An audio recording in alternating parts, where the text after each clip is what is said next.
Puerto Rican kid, bald head, loves snakes, loves Blizzy, Sergio Chacon. Yeah. What up, Pa? Peace. Welcome to the DBS podcast. It's your boy Sergio Chacon, aka Blizzy Chacon. That shit's whack. I mean, it's always gonna be dirtbag shit podcast.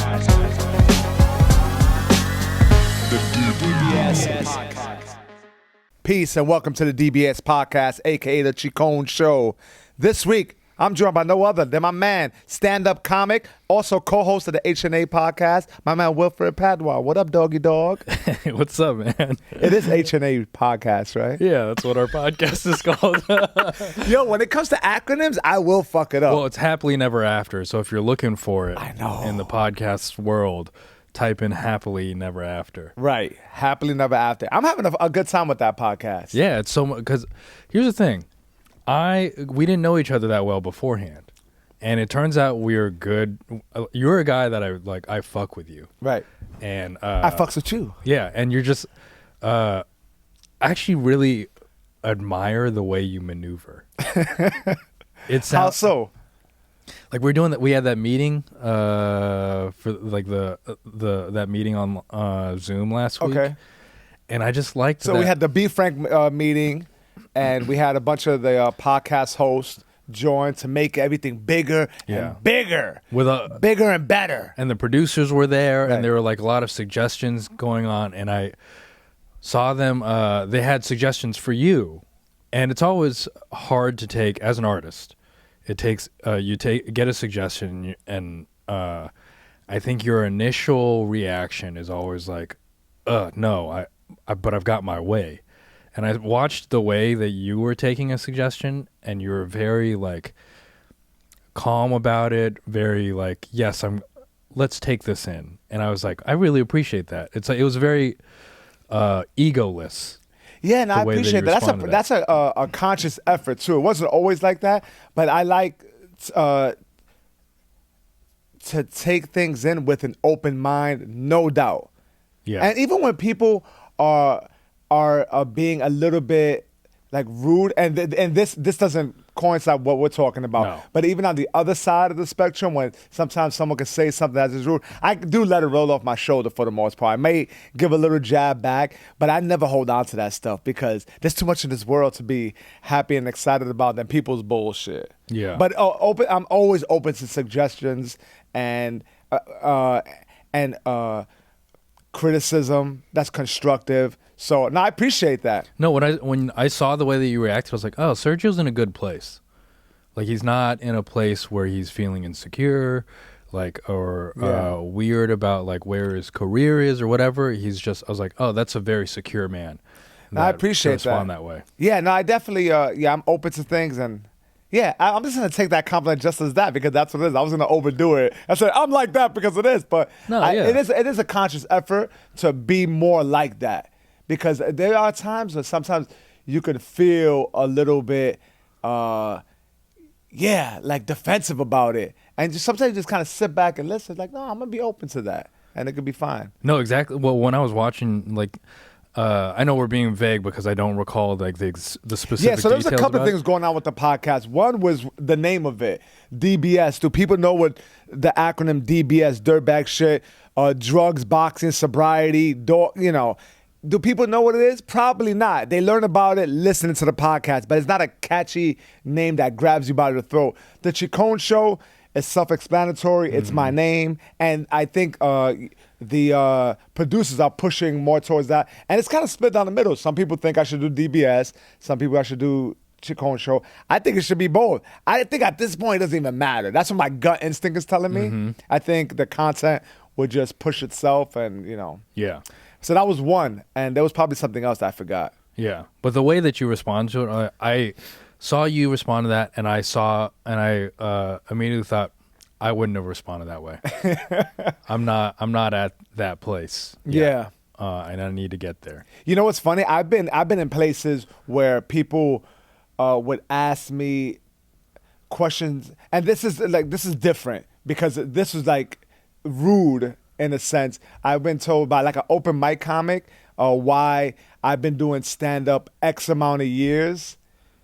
Longer than a friend of mine, but I'm not, not there. ahead. Yeah. Yeah. And I said, I don't know how to answer that question because I just did different things with my life, But Yeah. that could really piss someone off. But I remember not feeling that way, even though I'm talking about That it is a 5 weird. years No, later. but that is a weird. It was a weird question thing, to yeah. get. But I remember that could be a situation where I can easily take that the wrong way. But I hold that up to share with people because I was like, yeah, I am at a good place because I didn't get offended by that. He probably was genuinely curious, and I don't even know how to answer that because I just think I just got involved in other things in my life that mean a lot to me. Yeah. That the reason why that's a weird question is because it sounds judgmental, right in a way. but they could be just straight up curious. Yeah, but also like what usually happens for me is the exact opposite, where it's like, how did you get to where you're at? And I'm like, you don't understand that I'm nowhere. Like I'm not where you think I am, like it's not often that someone goes, why aren't you where you should be, or why aren't you successful because you put in so many years or whatever. Yeah, it's a weird thing that I think doesn't require any space in our head. You know what I'm saying? Like, but going both ways. Do you agree? What do you mean? Like me thinking about it's something like that. Like I never even thought that way. Like where you should be? Yeah, or because I never looked at my friends who've been doing stand up comedy and got more stuff and thought, oh, I should be. I genuinely never thought that way. Really? Yeah, I never thought that way. I think that way all the time. Yeah, I And think it's most people do. unhealthy. I never personally did it. And I think that's because I got other things in my life that I really enjoy. Maybe I have too many things in my life that I enjoy. What else do you got? You got a family. Yeah, I got my family. I got training. I'm Yeah. a boxing instructor, and I got my animals, and I enjoy. Which, by the the way, animals are a big part of my life. because you posted a story. Where were you at the Reptile Museum or Yeah. whatever? You look so in your place, Yeah, I had a There. good time. and I was like, man, I would not be comfortable there. Yeah, I took I took my wife's buddy pass to go over there. I missed the first flight. Where was it? In Michigan. Okay. This is how I know that people are out and about. I couldn't get back home from Michigan. Really? Every flight was delayed. At a certain point, I was just in the airport, and it was like the 12th hour. You know how long I've been using my wife's benefits to travel and tour the country, doing stand up, and I rolled it. It's a roll of the dice, and I managed to get on. Meanwhile, the middle of the week in fucking Michigan, I couldn't get a flight. I finally told her, I can't be here anymore. Can we just buy a ticket? And she's like, it's $600. Just wait. I said, I don't want to be here anymore. Buy me the fucking tickets. I bought a ticket for like $500. I got home at 12 o'clock that night. Damn. Yeah. But you know what? It all pays off because all the times I got away with it. Yeah. That's the way I chalk it up. That's the way I live my life, thinking like that. Like, it's a fine. But I just want to be home. There's nothing worse than being fucking stuck in the airport with the mask on, zigzagging from gate to gate, eating Cheetos that cost $13 a bag. I missed one flight. In my entire life, I've missed one flight, and I was like, this is before I got the roller bag. Mm-hmm. I was traveling with a giant backpack, and Looking like a peasant, just going up and down just with a big ass bag. bro, I showed up this is SeaTac Airport, trash airport. I'm gonna say that. What's right SeaTac? now. Seattle, Tacoma. Okay. And that's where you're from, Seattle. Yeah, and I show up an hour and a half ahead. There's an issue with my ticket. Responsible. I get into the security line. Security line alone is an hour and a half. Yo, you don't I get have through security. global entry? No, I don't. You gotta apply for that shit. I am so stingy with money. You're gonna be traveling a lot if you're not doing so already. Dogs, it takes But 3 months to apply for and get it. But dogs, I walk by with my sneakers on. Yeah, is that Past all those motherfuckers which stuck one on do the you line. have?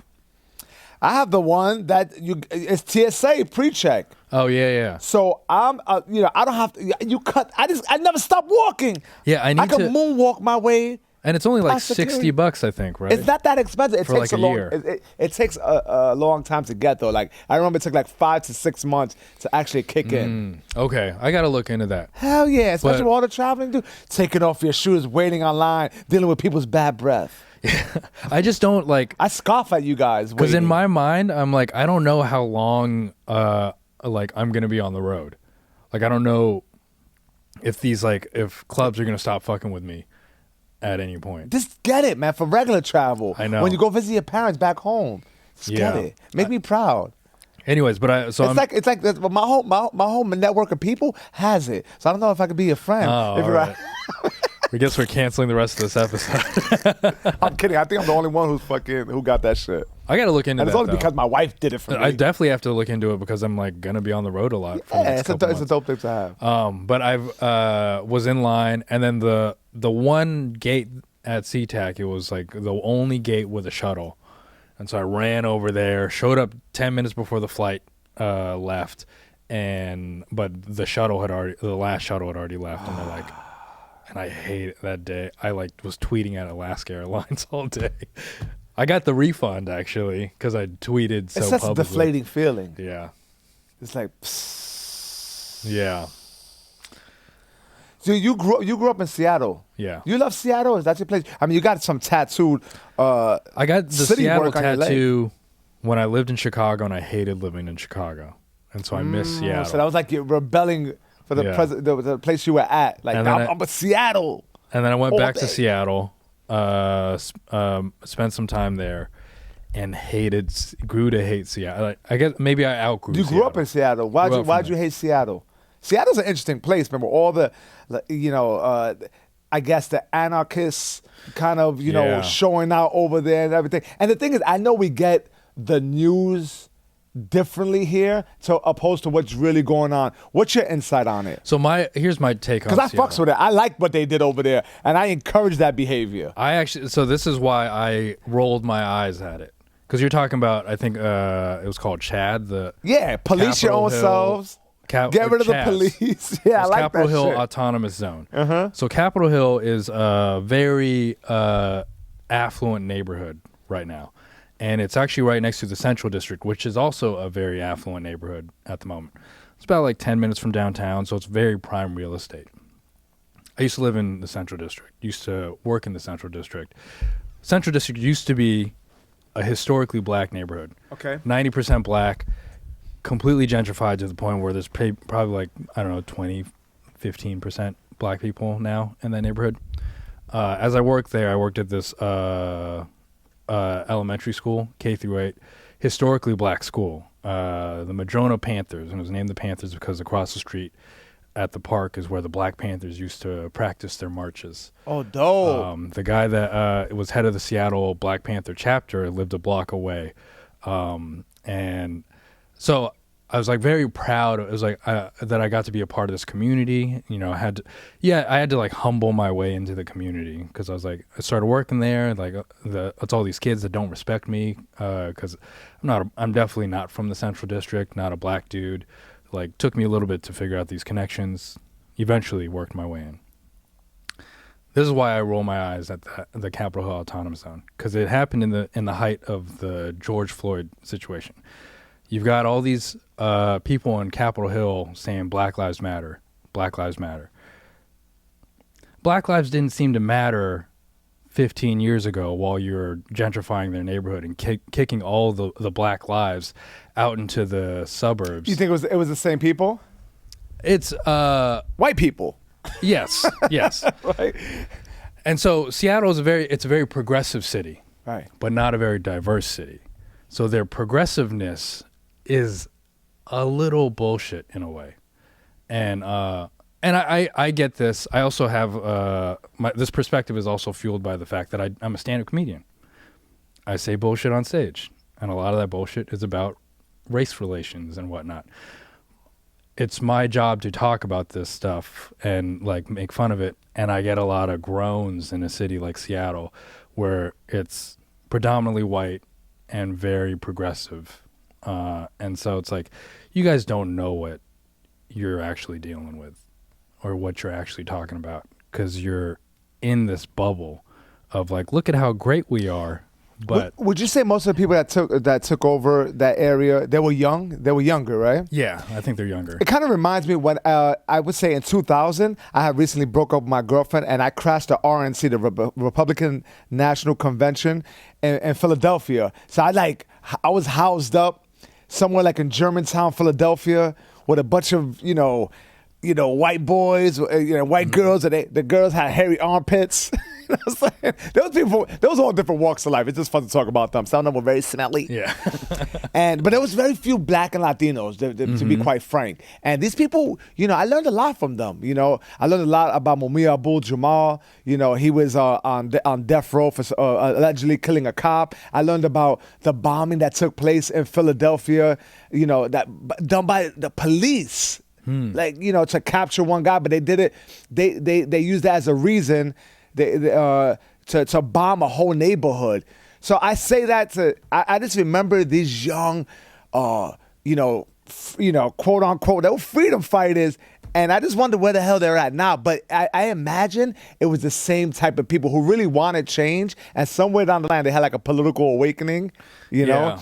And I encourage that because anything that shakes up the bullshit. Yeah, and to be fair, and I was in there too, running with my shirt off, with a fucking handkerchief over my face, and it felt good to be a part of something. And and you just knew that at the time George Bush was a complete dirtbag. He was, when he was a governor of Texas, he had like the highest fatality rate of killing people on death row and shit like that. So it's like, we got to be in tune to that and fight for it. And to be fair, like allies are very necessary in any type of movement. It can't just be the minorities trying to speak up for themselves, because it's easy for the people in power to just be like, those are just them yelling. Like, the economy doesn't really, that's a good point, hinge itself on their equal rights. So that is a very fair point. It's just hard for me to be like, all right, you guys, I think like a place like Seattle or Portland keeps on feeding itself this message like, oh, we're progressive, we're this and that. But then there's a tone of like self-righteousness that's fucking annoying and a bit condescending. And they look smelly. Like, well, you can protest, but why you gotta look smelly? Why you gotta dye your hair like pink reddish? Like, all that shit, like, visually annoys me. Yeah. Like, why do you look like this? You got a fucking piercing like that goes from your lip to your nose. Like, maybe I'm just getting old, but I hung out with those people. I know those people, and I'm like, yeah, you do heroin. Yeah. You dabble in heroin. So part of me feels a little bit like that, but I like people to shake it up a bit. Yeah. Yeah, so I don't know. There's Did you do any protests in New York City while it was going down? I did. Yeah, me too. I felt good doing it. I did a couple like the bike rides, and it felt good. 'Cause you're lazy. You didn't want to walk. We spanned much more land with the bike ride. Yeah. We went from. Did you wear a helmet? Oh, you don't want to mess up your hairdo. I don't. You gotta wear a helmet, God. I think I wore a helmet. Do you think? I don't know. I don't. I'm starting to see like your pops now. I'm pretty confident I wore a helmet because I was with other helmeted people. I got very parental energy these days. I got a 9-year-old daughter, so all my friends are like, please wear a helmet. I've heard too many horror stories. I don't want your walnut to get cracked. Yeah. Yeah, but some people, their walnuts aren't that valuable.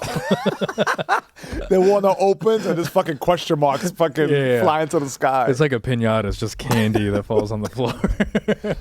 It felt good to be part of that energy in New York City, though. I will say, man, with COVID happening, I mean, everything shut down. You were forced to focus on some shit that was going down, and I threw myself in it, man. I was protest. I went a few times until my bunions started acting up. I got some bunions. I was like, I can't keep up with you motherfuckers. Yeah, you got to get them inserts. Yeah. I was like, I'll be right there, guys. But I was a little shy about the chants. I was too. Yeah, I don't feel comfortable chanting. Yeah. I mean, no justice, no peace. I'm in for that. But fuck pigs and everything. Like, I have a stepdaughter who's a cop now, and I don't really care for cops, but I didn't really want to say that. Like, I don't really feel like that about all cops. So I was a little bit like, hey guys, maybe we don't want to say fuck the police. You know what's interesting was we're doing like an episode 2 years too late, a year and a half too late. It hasn't been that long. A year. It's a little over a year. I think it's still relevant because I have a feeling we're going right back into the pandemic. Oh, yeah, for sure. But it was interesting because I remember riding by all of these cops who were closing down the streets for us so that protests could happen. And everyone's like, oh, fuck you. Yeah, fuck I didn't feel these good pigs. doing that shit. And I was like, those are human beings. Yeah. You know, like that. I think that happens with age. We get a little more mature about that shit. Yeah. Here's what I felt uncomfortable with was the lack of diversity in within the bike ride march that I had. It was just like a few Asians, maybe a few Latinos, but like mostly white people. And I was like, it did feel nice as I remember we were biking past Barclays and there were black people on the side that were just like, clapping for us. That's when you do the selfie. Yeah. Right? Like, fucking, this is the time. Yeah. But they were clapping for us. And there was I remember seeing this older lady being like, thank you. Mm-hmm. Like she was saying that, like saying thank you. And like you could feel it was sincere. And I was like, good. I feel like I'm finally like a part of something. Like that was the moment where I was like, okay, I'm doing the right thing. Right. I didn't feel like I was doing the right thing when we were just like at the beginning rally and it was like no one was black around me. Yeah, it feels a little weird. Yeah. Like, am I appropriating the I know. It's like you feel like you're going to get some shit either way. Yeah. There's no way to feel good about anything that you do these days. I don't know how I feel about Bill Cosby going out. People are very passionate on both sides. What's your thoughts on Bill Cosby with his fucking fisheye? He's got to stay back in there. He's not welcome out here either. Like, is he going to tour? Is that okay? Apparently. I got a question for you. You think he should go back inside? What if you get 10 grand a show to open up for him across the country? Are you doing it or not? Let's get that mic a little closer. Let's see how you feel about rape and pilling chicks then. Here's 10 grand a show. You don't have to speak to the guy. You're hired by outside contract. They love your stand-up. They think it'll be a good opener for Bill Cosby. I want 10 grand a show. Okay. I would love to do that. But the repercussions of that career-wise are tough. Here's the thing. You don't have to offer me 10 grand. I would do it for $100. Just pay for everything and give me $100. Have me at the Econo Lodge. Yeah. No AC. Middle August. If I'm gonna be honest, Bill Cosby's himself was what got me started. You like Bill Cosby? Bill Cosby, the Cosby Show. I love the show. I don't know if I ever really listened to his stand-up. His stand-up, his special himself. Amazing. My parents, like my aunts and uncles and my mother, like I remember them talking about him and loving him. I'm sure if I watched, I can see the brilliance in him. Yeah. I don't remember it. He was good. I remember like he had a bit about dental work and the dentist talking to him while he's like. Oh really? Yeah. He was very good. But I'm not even. That's not even why I would want to open for him. Not because he's like someone that I once looked up to. Because there's a lot of people that I work with now that I've looked up to at some point in my career. The reason why is because I kind of want to understand the guy now. The guy that's been through that one that did all the heinous things and then went to jail for it and then like is now trying to face the world. I want to get some insight into who that is. So that's the only reason I would like to. I'd want to talk to him. Of course, he probably never talk about any of that stuff. But I'm just curious to like what is that guy? Because that's a guy that like doesn't get a voice anymore in this world. So I'm curious. But supposedly he's going on tour. People are tuning in. Yeah. You think that's happening? The tour? Yeah. There's talks of it. I don't know how realistic that is. He's old too. Bro, he's old. He's old, man. He's like stand-up is. You gotta be, I mean, Joe sure Joe Biden can't figure out how to say a speech. And then Bill Cosby's going to do an hour? I mean, I don't know. Maybe he could pull it off. Maybe he's mic'd in and someone's feeding him the words. Maybe. Yeah, I don't know. Maybe he wears a mask like Kanye and then they just play an old album. Yeah, maybe. Apparently, when he was in jail and he was locked up, he was acting like Heathcliff Huxtable to make himself more likable while he was in there. So I wonder if he was like in solitary. He wasn't in solitary, or he can't be. He must have been in some sort of like high protective custody, protected thing. Yeah. Yeah. And what happens to people when they get older? Why is his eye like that? It's very distracting. It looks like a fish that got hit, and then you ever hit a fish? You ever seen a fish crash into the side of a tank? Have you ever hit a fish? And then that eye starts to bulge out. Like he got like a weird fish eye. Yeah, it's just loose. Yeah, and he got bread. Like fix that. Before we carry on, before we move on with the near future, fix that eye. It's not very becoming. Yeah, I don't know what's going on with that. Yeah. Yeah, but I don't know. I mean, he's old. He's old. Can he make it on like all of those flights and everything? Yeah, I don't know. I just can't. I also can't imagine like venues being like, yeah, let's have Bill Cosby. If there's money involved, people will do it. I mean, Yeah. it's It's But money. is there like a negative impact? And is there a long-term negative impact? I think he deserves. I would like to hear him say his piece. I would love to hear what he has to say about it. And so he gotta address it. Yes. So that was the thing with CK, right? Like in no way am I comparing their actions, but unfortunately they're kind of parallel given the world we're in. But I want CK to talk about his shit. He talked about it. But later, and it was hilarious when he finally did. Yeah. And he talked about it. I think he was like very mature about it. I thought it was fucking hilarious when he did it on In his stage. special, yeah. Yeah. He said Obama knows what I did. That's fucking great. Obama knows what turns me on. Right. It was so good. It was so good. Yeah, but even with I think with both, we were just talking about this before this podcast, that like Louis C.K. is just a comedian. Like we shouldn't put him. We shouldn't make him bigger than that. Like we were talking about Manny Pacquiao. Yeah. Manny Pacquiao is just a boxer. We shouldn't make him a senator. We shouldn't make him more than just what he's good at. He's Louis C.K.'s a comedian who's also human, therefore flawed. Yeah. So we shouldn't be building people up to be heroes.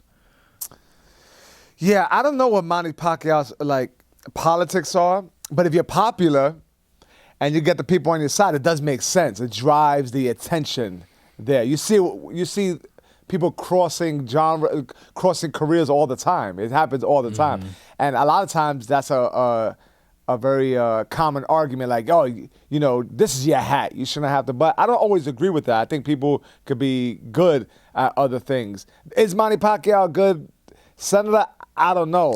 But I hear what you're saying, like holding people in this pedestal and, like they could do no wrong. Yeah, and then they stop being human to us. And then at some point they're going to do a human-ass thing. And then we're going to be like, what the fuck was that? Yeah. And then we're going to take them down. Yeah. Yeah. I don't get too involved with people like that. Like, I honestly, and I don't, and it's also because it's not a personal crime against my family. Like, listen, for example, Michael Jackson, I fucks with his music, and I will continue to the day that I die. Best believe if I have a Sweet 16 for my daughter, guess who's playing? Michael Jackson. It's so hard to not listen Yeah. to him. Oh, my God. And he put out so many hits. Yeah, but like, let's say if he was playing if he was tickling my kid's booty hole, I might feel differently about that, but he didn't. Yeah. You know what I'm saying? It might be different, but it's like, but those songs are amazing. Yeah, even if he was tickling your kid's it's a little bit of a booty hole. trade-off. Everyone got a God. sacrificial lamb. Yeah. Do you remember the time that you tickled my son's Do booty you hole? remember? Yeah, I mean, it's a very strange thing, what people hold close to them. And so, for example, I once had, I had a guest who was against, a bunch of, the platform was, we were talking about like misogyny and everything. That's a problem in society. Sure, yeah. But she loves like trap music. Yeah. I'm like, that music is definitely a vessel to promote like misogyny. So like, do you hate that? Do you want that to stop? Like where, what I'm saying? Or does it, with art, With art, do you get a pass? I feel like art gets a pass a little bit Yeah. in that, like, because what that music does, and I think that music, rap music and comedy, I feel like are very similar, because both aren't. They're so boring when there's a message. Like, I find Talib Kweli, and I used to be a huge fan of Talib Kweli and Common, and I find them so boring now. I couldn't stand their voices. Oh yeah, and Like Talib Kweli's his voice. flow was weird. Yeah, I never liked his Same thing with stuff. Common. But Yeah, depending on who produced his music, like when he had Primo produce it, there were certain tracks yeah, I could get on. he was great with High Tech. Talib Kweli. Yeah. Yeah. Yeah, I feel the same way you do. But I it's need so, some- I to need me, some- it's boring because I'd rather listen to rap music that is telling me how it is, not about what it should be. I just want to know what it's like. Yeah, but it's not necessarily always like that. Like, they glorify. It's not always glorified violence, and they don't necessarily live that. So it's like the other side. Yeah, but yeah. it's kind of a little It's more heightened. catchier. It's heightened. Yeah, it's heightened. And I think that's what comedy is. It's heightened reality. Mm-hmm. And comedy, when there's a message, ugh, I'm gonna roll my fuck off. I don't want to know. I don't even know. I'm so disconnected from anybody who does comedy with a message like that. That I don't. If you told me, oh, this person, I definitely wouldn't know them. I I'll just do don't some listen shows to it. in Brooklyn. Yeah, I haven't done shows in Brooklyn in a while. Yeah, or do shows in Seattle or whatever. I'm just like, oh, Yeah, God. yeah. You know, you go to these very liberal bubble type areas, and it's like, I don't. Everyone care has for like a message. lumber shirt on, sweaty palms, and underbites, like, and they all support each other. They got their notebook in their back pocket. Yeah, and then you can feel the difference when, regardless of the quality of the comic, like a black woman comes on stage. There's like oh yeah, we get to be supportive towards this. Yeah. Anyways, I just think that like when there's a message, it's a little bit more boring. So just tell me how it is. Yeah. You know. It's got to be real good. Yeah. It's got to be real good with the message. Although it depends on, like, I listen to Fit Hop. There's a rapper by the name of Stick from Dead Prez. Remember Dead Prez? Yeah. And so Dead Prez is Stick and M1. Stick has taken on a holistic lifestyle. Okay. He meditates. He takes very good care of himself. He wrote like a vegan book with his They wife. were like on that shit when they were Dead Prez though. Weren't Yeah, they, like- but now he's full out. Like, he's like, I wake up to my protein shake, do pull-ups. And a lot of my friends don't like it. They're like, what the fuck is this shit? I'm like, it's called Fit Hop, and I love it. I like Fit Hop, it's its own like genre Yeah, he of made rap. it up. It's just that he got 2 albums. One called The Workout, the second one, The Workout 2. And there's a lot of songs. There's a song called Bruce Lee. It's all about the arts. There's one called Gold Medalist, and it's talking about striving to be the best. I like it. It gets me going. But I Really? understand, and it's super positive. Yeah, well, you know what gets me going? going is degrading women and You wanna talking hear some about asses money. clap in the back? Yeah. I need to degrade something so I could feel better. I hear you, man. I listen to it all. Yeah. Because I like Juicy J too. Oh yeah. I mean, he had a line that he said, "Living like a rock star. I never been sober, bruh." I love that. Yeah. Who else is in this Fit Hop genre? Only him. Only him? He got someone in his label called Coach Nim. Uh-huh. You know. Is all right? Yeah. You know. Yeah. But yeah, that's ultra like positive, and a lot of my friends are just like, they give me the I'm not feeling that. Yeah. I don't know too many people who like it. I mean, I don't also, I'm only in the mood for like positivity like that every once in a while. Yeah, I'll read like a self-help book once every 3 years. Yeah. I don't need that all the time. Do you feel like you need to take on a pessimistic attitude to be good in comedy? Do you feel like if your life is going too well that it's going to compromise your voice in comedy? Is it a conscious effort to be negative? And I don't see you as a negative person, No. but do you feel like comedy, generally speaking, has that effect on comedians? No, I don't think so. I think the more fun you're having, the The lighter it is. The better that you are as a comedian. That's a good point. And the more fun you're having in life, therefore you're writing more fun jokes that will it'll transcend. Make its way onto the stage. Absolutely. And you got to do your reps, though. Yeah. You got to be loose. Yo, being loose is everything, man. Yeah. I've been doing stand-up for a long time. And every now and then, if I don't get up for a while, sometimes I'm tight. If I'm taking it too serious, I'm tight. Oh, yeah, for sure. But then there's other times where it's like a conversation with a friend. And when you hit that feels fucking good. And the audience could tell, man. Because they react to you so differently while you're on stage and after. Because you're letting them see the full person. Yeah. I think, though, that comedy and rap music, to keep bringing this pairing together, they're both about reality. So you have to have you have to be conscious of negativity and the negatives of society or whatever to make it funny. So there's a little bit of a balance. You have to be a realist to be a good comedian. You can't just be too optimistic or too negative. Yeah, that's a good point. That's fair. Yeah, that's a very politician answer. Actually, a politician answer would not have. Politician would never have answered that. He would have talked about something else and then talked about how their policy is going to work out for us. But that was a very even answer. On your part or my part? On my part. Oh yeah. So are you running for school chancellor or something? Yeah, for comptroller or whatever. I'd have to Google what that does. Councilman Padua. Yeah.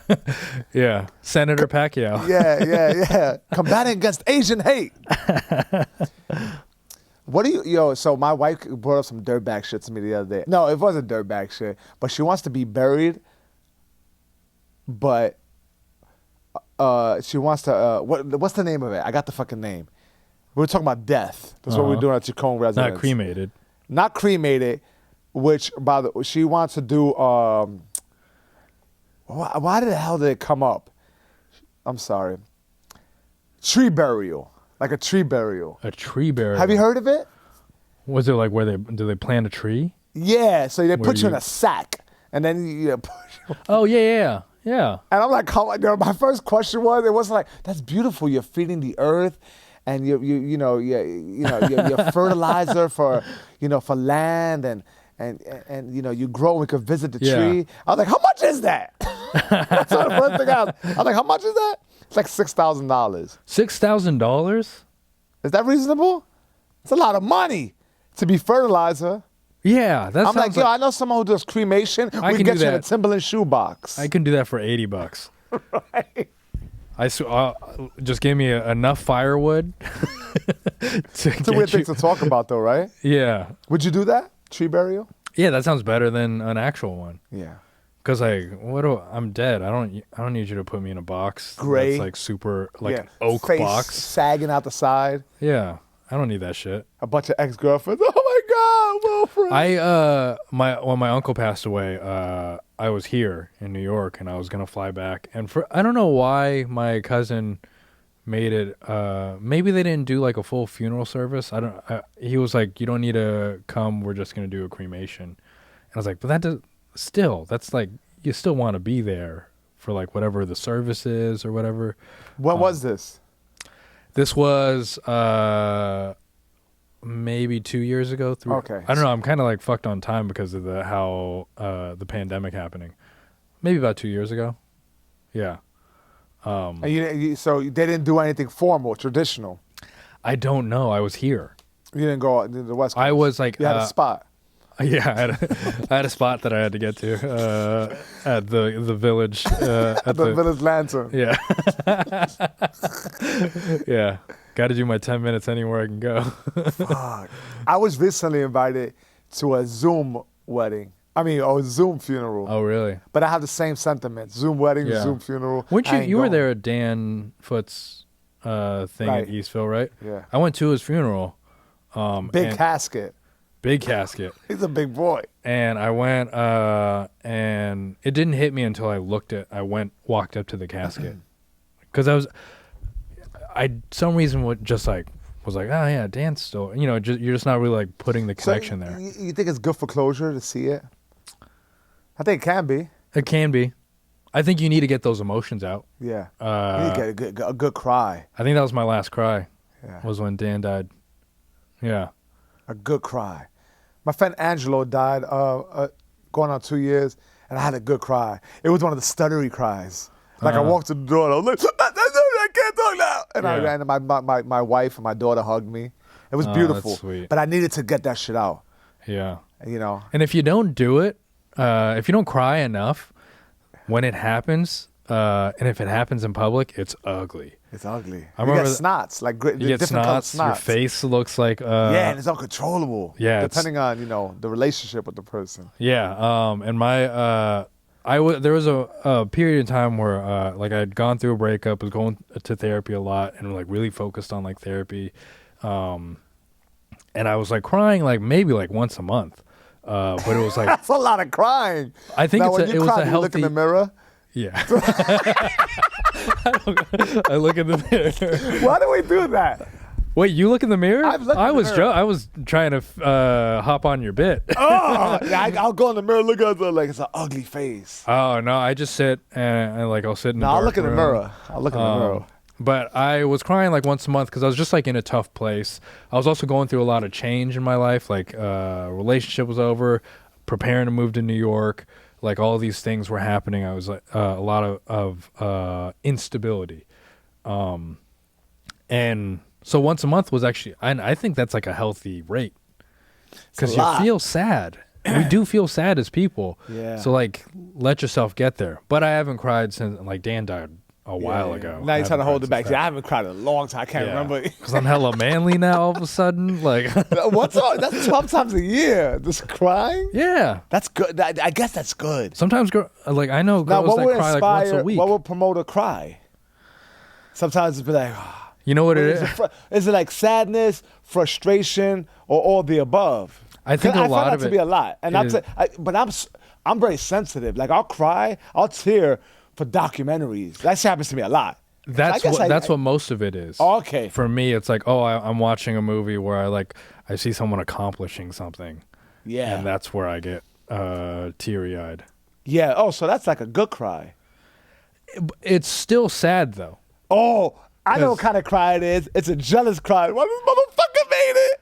It's a little bit of that where because you're watching like I'm watching like a movie where like a father is finally like embracing his son, and I'm like, that's so beautiful. Right. And so like it takes so much like hard work to get there, and I'm just contrasting that with my relationship with my dad. Yeah. So it is like it's happy and sad at the same time. You and your dad are not that close? I'm not that close to my family at all. Like there was a moment where me and my dad I think was a father to me for one evening. I went through a breakup and he was drunk, and it was like being a good father and talking me through that. But other than that, we've been pretty distant. So what is it? What would you say the reason is? Is this the way they were brought up, and they're kind of indifferent towards Yeah. like emotion and I think there's a mixture of that, a mixture of like they were immigrants struggling and therefore not around us physically. So a lot of work. They worked. They a lot. worked a lot and worked their ass off to get to middle class. My closest friend was Philippine growing up, and his mother worked 20 hours a day. So we used to smoke weed for 20 hours, and when she came in with her fucking her scrubs on from her hard four nights- different like lanyards from all of her jobs. Yeah, she was a nurse, and she just worked mad long hours. Then when she came in, we'd be like, "I'll be all high and just walk out." Yeah. So your family worked a lot too. They worked a lot, but it is that like my dad was not close with his family. Yeah. Therefore, he wasn't trained to be close to us, and I think I'm the only person in my family that's ever been to therapy. So like, there hasn't been a lot of evaluating how to proceed properly. Yeah. Yeah. And when you talk to them about it, they're like, I don't talk to him about it. It's uncomfortable. Yeah. Like I don't know how to broach those subjects. "Yeah, you might have to do that, Yeah. or maybe not." Or maybe you just wait it You're out. your only child. You got siblings, I've got 3 older brothers and 1 little sister. and the relationship with your siblings is like that too, or just your Yeah, parents? yeah. Really, everyone does their own thing. Yeah. You're the only one like doing something creative with their life. The only one in the creative arts. endeavor. I'm the only one that doesn't live in the Seattle area. So I'm like, All your very brothers much- gonna be plumbers in the area. Yeah, they're all Software well. engineer. They're all doing like my ones. My work in the oldest bank. brother's a respiratory therapist. They're all like kind of in the medicines.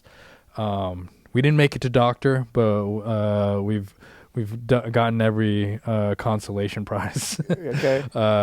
So everyone's like got a job. Everyone's like in a family and settled. And I'm the only one that like hasn't settled. I think they have very little understanding of what my life is like. They probably think of you like a punk rocker. Yeah, I mean, my oldest brother listens to my podcast, and so he like knows about me, and he's like, there's a bridge. he's actually like recently sent me like a big long text message of like how he's proud of me and That's like awesome. everything, and like it actually was very. I didn't know how to respond to it because I've never gotten anything like this from You my should have family. responded K. Yeah. Hit him with the K. I just hit it with a thumbs up and then and then dipped. No, but I didn't know how to respond to it. So, because like usually, like if you would send me that, like a long text message like that, like we would have a conversation. But it's different when it's from like someone that you did not expect this from at all. But I think me and him are getting closer, and might have like a real relationship That's dope. sometime soon. And it's organic too, because he probably really respects and appreciates what you're doing. Yeah, and he's also like he feels like an outsider a little bit, and like he's definitely set up his life as like to be very comfortable. He's got a good job, he's got kids, and he's got like. But I think he's starting to feel like a little bit of an outsider as someone who's like created this normal life, and he's not a typical normal guy. Yeah. Yeah. Yeah, I mean, and that's gotta suck for some people. Not saying that your brother's going through this, but just imagine your whole life, you're just doing it the cookie cutter way, and then you realize later, like, what the fuck am I doing? I feel like not myself. Yeah, you built a foundation on someone else's idea of a Yeah. life. Yeah. That's how I feel like that's kind of like that might be my entire family, where they've all built this foundation of like my parents definitely were as immigrants trying to like make a life in America. They had this idea of like a 1950s white picket fence type of life that they're going to live.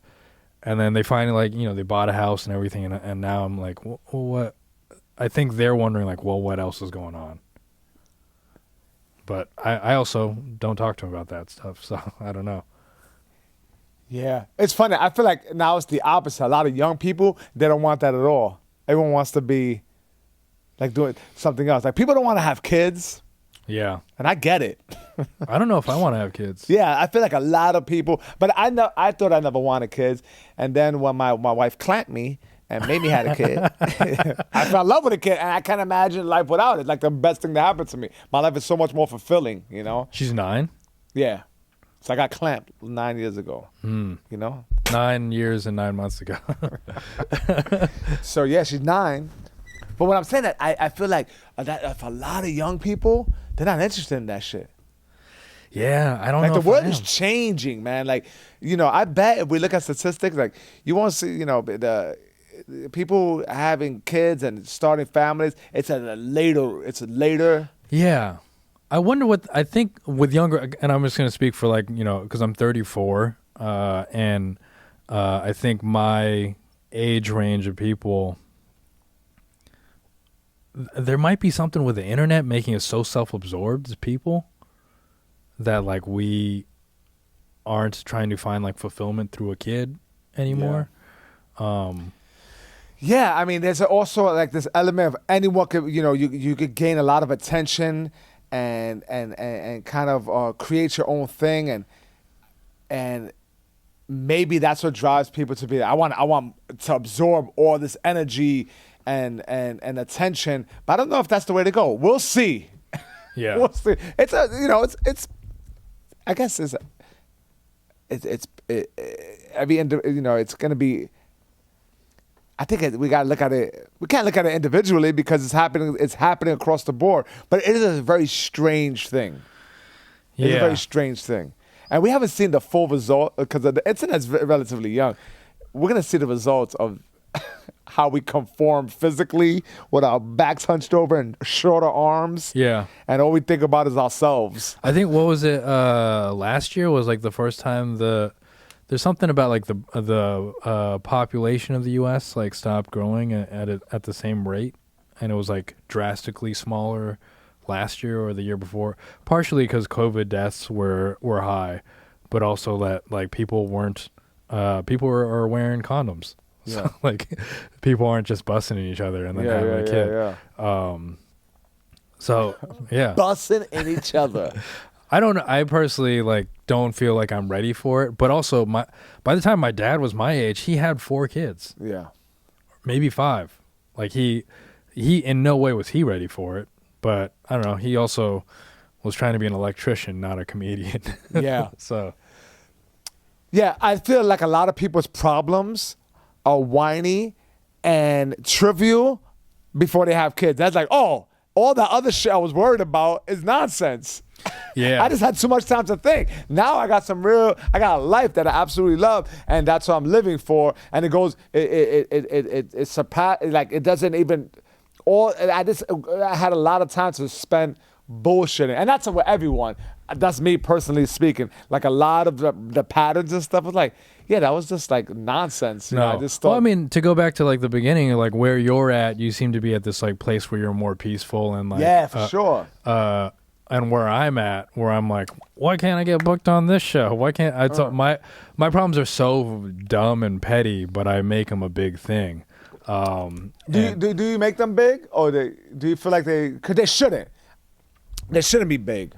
I think they're legitimate concerns, but you can't let them be big.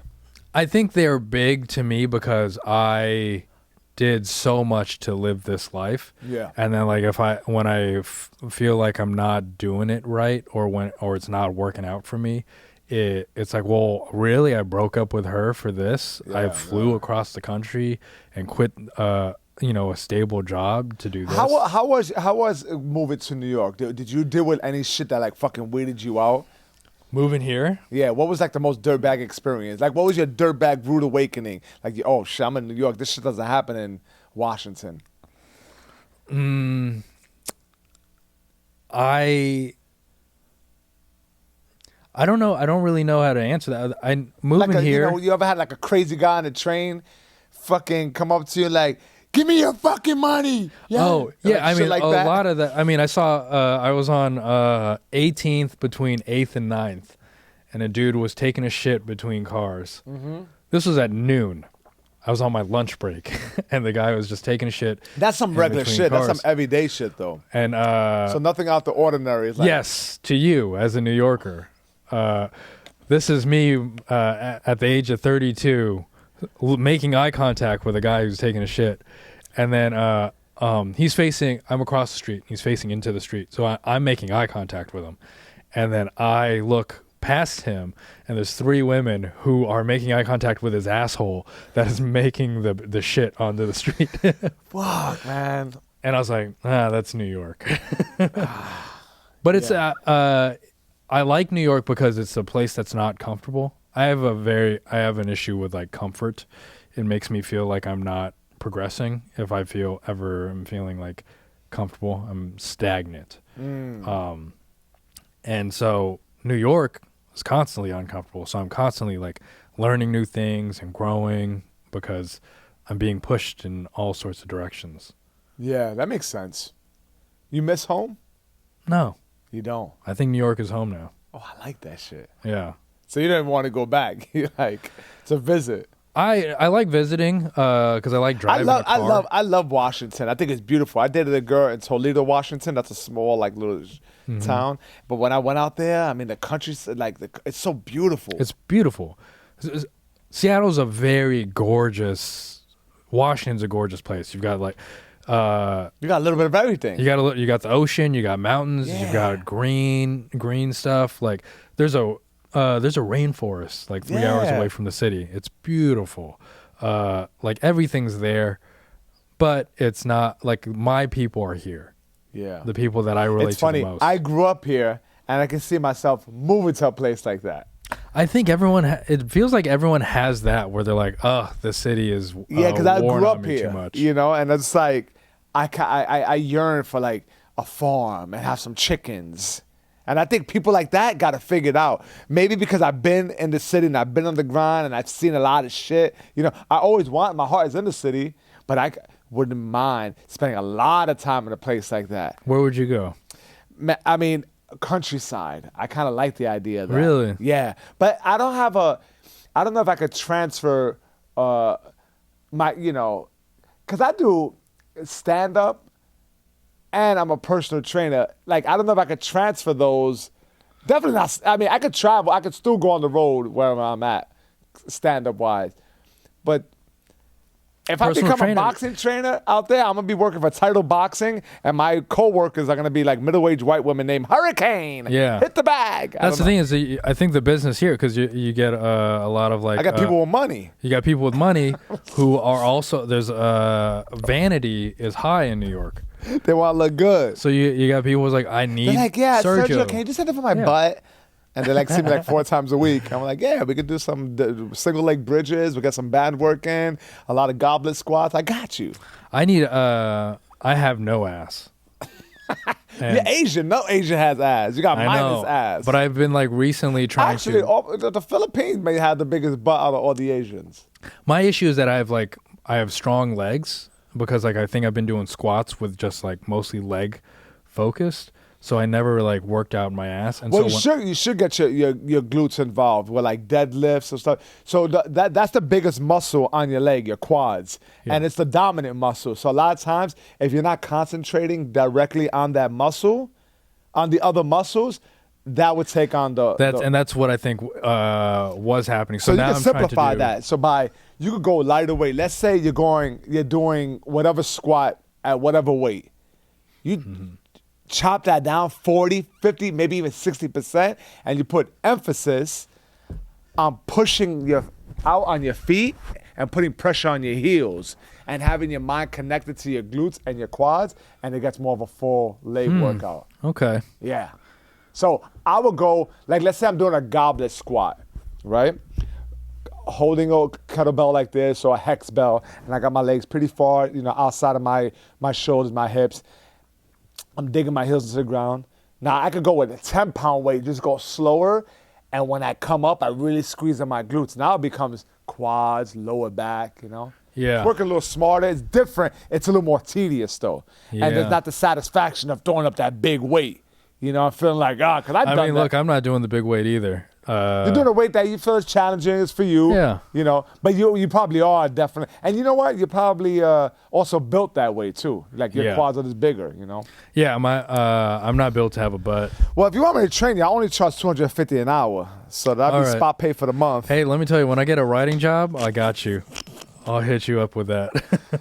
Wilfred, I'm so happy that I had you on, brother. I really appreciate you. I'm glad that we reconnected. I mean, I'm not that we reconnected. I'm glad that we connected because when we first met each other, it was at Eastville Comedy Club. Just in passing, yeah. In passing, right? Well, we didn't really know each other, and we kind of developed a relationship here at the studio doing podcasts. And I'm happy to have you in my life, dogs. And I'm happy that you came to the podcast. Yeah, man, I'm so happy to look. I think why. What's great about like us being friends and Mara as well is that like we're 3 people that on paper shouldn't be friends. We're just 3 different people, but we're all like the same kind of weirdo. At the same time. I think we complement each other because we are very different personalities. Yeah. It's fun. I have a good time on the H&A podcast. I look forward to it, and I'm glad it's working out. And I'm happy to have you here. Yeah, man. And plug it in. Whatever social media you want to. I know you got a podcast with Sean Patton. Who's the other dude? TJ. TJ. Yeah. Yeah, so you can plug that in, and then we'll sign out. Yeah, so I got the Raw Beef podcast, the Happily Never After podcast with Sergio and Mara Merrick. And then you can just find me on every social at Wilfred Padua, which I'm assuming you'll be spelling out. I'll be spelling it out correctly, I promise. Thank you. Yo, that's our episode. Thank you so much. We out of here. Peace.